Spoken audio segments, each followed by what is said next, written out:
রক্ত ঘামের টাকা, সেই ভ্যাট এবং ট্যাক্সের টাকায় পুলিশ ভাইদেরকে বেতন দেওয়া হয়।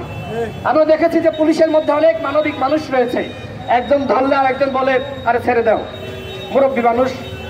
পুলিশের মধ্যে যে সবাই খারাপ সেটি আমরা বলবো না, অনেক ভালো মানুষ রয়েছে। কিন্তু কতিপয় পুলিশ কর্মকর্তা আজকে যেভাবে দেশটাকে জাহান্নাম বানিয়েছে, আজকে পুলিশের সাবেক কমিশনার আসাদুজ্জামান সাহেব তিনি বলেন 28 অক্টোবর পুলিশের জয় জয়কার হয়েছে। পুলিশ যদি ব্যর্থ হতো তাহলে নাকি গণতন্ত্র ব্যর্থ হতো, পুলিশের বক্তব্য। কি বলবেন?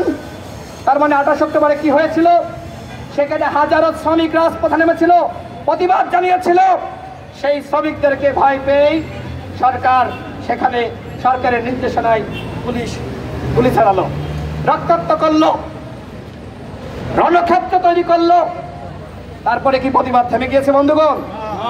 আমাদের জায়গা থেকে আমাদের ছোট সীমিত সামর্থ্য রয়েছে, তারপরে আমরা আমাদের প্রতিবাদ জারি রেখেছি। আমরা দেখেছি অসংখ্য ছোট মাঝারি পর্যায়ের সংগঠন তারা প্রতিবাদ চালিয়ে যাচ্ছে। সরকার মনে করতে পারে, সরকার রিল্যাক্সে থাকতে পারে, সরকার ভাবতে পারে আমরা জয়ী হয়ে গিয়েছি, আমাদের পাশে আছে ভারত মাতা, আমাদের পাশে চীন রাশিয়া, আমাদের আর কিচ্ছু করা যাবে না। কিন্তু ভুলে গেলে চলবে না বন্ধুগণ। এরশাদ সে মনে করেছিল আমাকে গদি থেকে কেউ নামাতে পারবে না। এরশাদের পতন যেদিন হয় সেদিনও তিনি সকালবেলা জানতেন না যে তার পতন হবে, কিন্তু তার পতন হয়ে গেল। এই সরকার আজকে শ্রমিকদেরকে নির্যাতন নিপীড়ন করে আজকে ক্ষমতায় রয়েছে। সরকার যদি মনে করে যে তারা এভাবে আজীবন ক্ষমতায় থাকতে পারবে আর শ্রমিকদের রক্ত শুষে নির্যাতন করে আজকে তারা এই মসনদ টিকিয়ে রাখতে পারবে, সেটি কখনোই সম্ভবপর হবে না।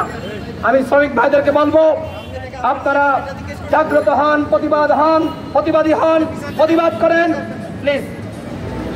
আজকে যেভাবে আপনারা রাজপথে নেমেছেন, আপনাদের দাবিতে আপনারা এভাবে সবসময় প্রতিবাদ মুখর থাকুন, রাজপথে নামুন।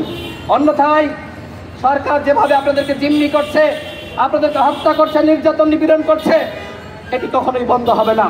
আমি একজন শ্রমিকের সন্তান।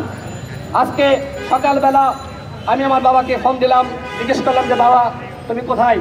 তিনি বললেন যে ভোরবেলা ঘুম থেকে উঠে কাজে বেরিয়ে গেছেন। শ্রমিকদের কোনো ঘুম আছে? শ্রমিকরা ভোরবেলা ফজরের নামাজ পড়েই কাজে বেরিয়ে পড়ে। আজকে প্রকৃত শ্রমিকদের কোনো ছুটি নাই বন্ধুগণ।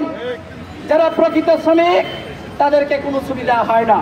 আজকে অনেকে ট্রেড ইউনিয়ন করে বিভিন্নভাবে শ্রমিকদেরকে আজকে কর্মসূচিতে আনতে পেরেছে, বিভিন্নভাবে।